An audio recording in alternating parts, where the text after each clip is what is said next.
92,4 FM Radioku. Majalengka. Anda jangan meyakini ada di sana bukan Allah tapi punya sifat seperti sifat Tuhan. Mempercayai. Termasuk keyakinan-keyakinan terhadap batu-batu yang kita miliki atau kertas-kertas yang kita miliki. Mohon maaf yang mungkin kita sebut dengan istilah jimat. Jimat itu sebetulnya adalah kita akan mengambil berkah dari ayat-ayat Al-Quran. Tapi kalau sudah meyakini bahwa dalam dirinya ada kekuatan, menjadi syirik. Tapi kalau orang mengambil keberkahan dari ayat-ayat Al-Quran misalnya, biarpun itu berlaku kepada anak-anak kecil saja. Mungkin ada yang bertanya tentang istilah jimat. Jimat itu ada diriwayatkan dari Sayyidina Abdullah bin Umar, kisah tentang jimat. Jimat. Makanya orang kok banyak mengatakan jimat adalah syirik. Syirik adalah jenis orang yang meyakini bahwa dalam zat jimat itu punya kekuatan sendiri. Itu syirik. Akan tapi yang sifatnya tabarruk dengan ayat-ayat Al-Quran. Dan itu terjadi pada anak-anak kecil pada zaman Sayyidina Abdullah bin Umar. Misalnya digantungkan di lehernya tentang nama-nama.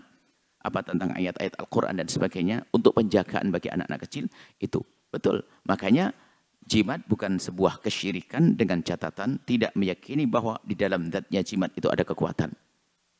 Tapi tetap dari Allah Subhanahu wa taala. Yang harus dimengerti bahwasanya itu kisah jimat itu berlaku untuk anak-anak kecil. Karena anak kecil belum bisa membaca, maka digantungkan atau ditempelkan di tempatnya anak kecil. Tapi kalau sudah gede bukan bawa jimat, bukan digantungin, dibaca zikirnya. Orang tua masih bawa jimat. Lah ini aneh lagi. Jadi jimat ini berlaku bagi anak-anak kecil yang dia belum bisa membaca, lalu tempelkan di dekat tempat tidurnya dan sebagainya. Biarpun ini juga ulama berbeda pendapat dalam hal ini.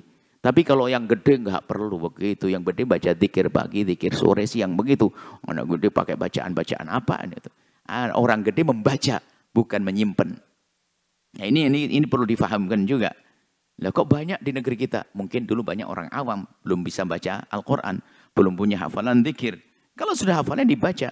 Jadi qul a'udzu binas untuk tahassun, untuk tahsin, untuk menjaga diri kita di saat hendak tidur kita baca qul falaq, qul a'udzu binas, ayat kursi itu dibaca kalau kita hendak tidur. Bukan ditulis lalu ditempelin di atas kepala kita, bukan. Itu untuk anak-anak kecil. Kalau Anda seperti anak kecil lain cerita. Ya kita perlu merubah hal-hal semacam ini. Memang di sana ada tuduhan yang salah juga. Setiap jimat adalah syirik. Syirik ini perlu ditunda dulu. Karena syirik itu nggak gampang. Kecuali tadi sebagian orang yang meyakini bahwasanya dari zatnya ini punya kekuatan, itu adalah termasuk jenis syirik.